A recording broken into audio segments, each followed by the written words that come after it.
যাদেরকে আল্লাহ তাআলা সম্পদ দিয়েছেন, টাকা পয়সার মালিক বানিয়েছেন, স্বাবলম্বী করেছেন, আমাদের প্রত্যেকের উপর কিন্তু এই কোরবানি করাটা ওয়াজিব। যেহেতু কুরবানি একেবারে আমাদের সন্নিকটে, সো এই কুরবানি নিয়ে আমাদের মধ্যে অনেক ধরনের প্রশ্ন রয়েছে। কুরবানি কি পুরো পরিবারের পক্ষ থেকে একজন দিতে হবে নাকি সামর্থ্যবান প্রত্যেকের দিতে হবে? দিতে হয়।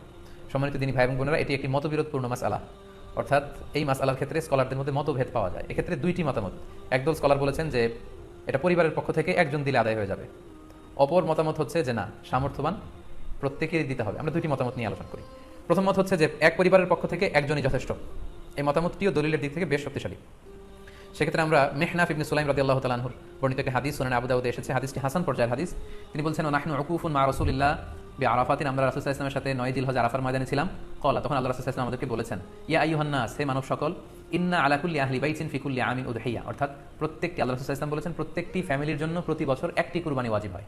আমি আবার বলছি, প্রত্যেক ফ্যামিলির জন্য প্রতি বছর কুরবানি দিতে হয় কয়টি? একটি। তাহলে কুরবানি পরিবারের পক্ষ থেকে একটি দিলেই আদায় হয়ে যাবে। সুনানি তিরমিজির আরো একটি হাদিস আমরা এখানে উল্লেখ করতে পারি। এই হাদিসটিও সহিহ। সাইয়েদনা আতা ইবনে ইয়াসার রাদিয়াল্লাহু তাআলা আনহু উনি আবু আইয়ুব আল আনসারী রাদিয়াল্লাহু তাআলা আনহুকে জিজ্ঞেস করেছিলেন যে কাইফা কানাতিল উদহিয়া ফি আহদি রাসূলিল্লাহ, হে আল্লাহর নবীর সাহাবী, আল্লাহ রাসূল সাল্লাল্লাহু আলাইহি ওয়াসাল্লামের জামানাতে কুরবানি কেমন হতো, কিভাবে তারা কুরবানি দিতেন?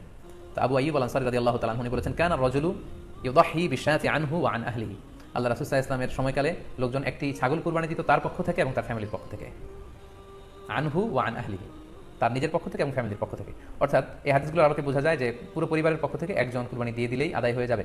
স্বামীও চাকরি করেন, স্ত্রীও চাকরি করেন, স্বামীরও টাকা আছে, স্ত্রীর টাকা আছে, দুজনের আলাদা করে দিতে হবে না।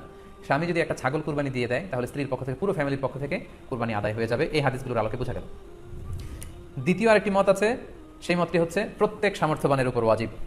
এটি ইমাম আবু হানিফার মত এবং আমাদের বাংলাদেশে এটিরই প্রচলন হয়ে এসেছে। আমরা এই মতামতটিকেই বেশি আমরা শুনে থাকি সব জায়গায়, যে যারাই সামর্থ্যবান প্রত্যেকের আলাদাভাবে দিতে হয়। স্বামী সামর্থ্যবান হলে স্বামীর দিতে হবে, স্ত্রী সামর্থ্যবান হলে স্ত্রীকে দিতে হবে, ছেলেরা হলে ছেলের দিতে হবে। এটা প্রত্যেকের আলাদাভাবে ইন্ডিভিজুয়ালি দিতে হয়।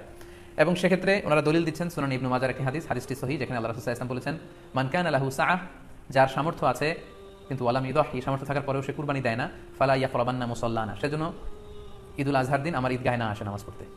আল্লাহ রাসূল সাল্লাল্লাহু আলাইহি ওয়াসাল্লাম হুঁশিয়ারি বাণী ঘোষণা করেছেন, ধমক দিয়েছেন যে সামর্থ্য থাকার পরেও যে কুরবানি দেয় না সেজন্য আমার ঈদগাহে না আসে।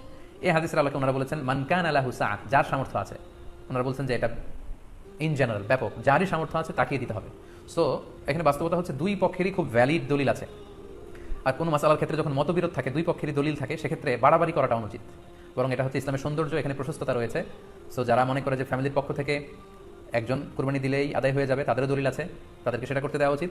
তবে আমরা এটাকেই সাজেস্ট করি যে প্রত্যেক সামর্থ্যবানের উপর কুরবানি দেওয়া উচিত। এতে করে যিনি কুরবানি দিবেন উনি সওয়াব পেয়ে উপকৃত হলেন, আবার উনি কুরবানি দেওয়ার কারণে গোশত বিতরণ করলেন, ফলে গরিবরা উপকৃত হলো। সো সামর্থ্যবান প্রত্যেকেরই উচিত বেশি বেশি কুরবানি দেওয়া। আশা করি এই মাসালাটাও আপনারা বুঝতে পেরেছেন।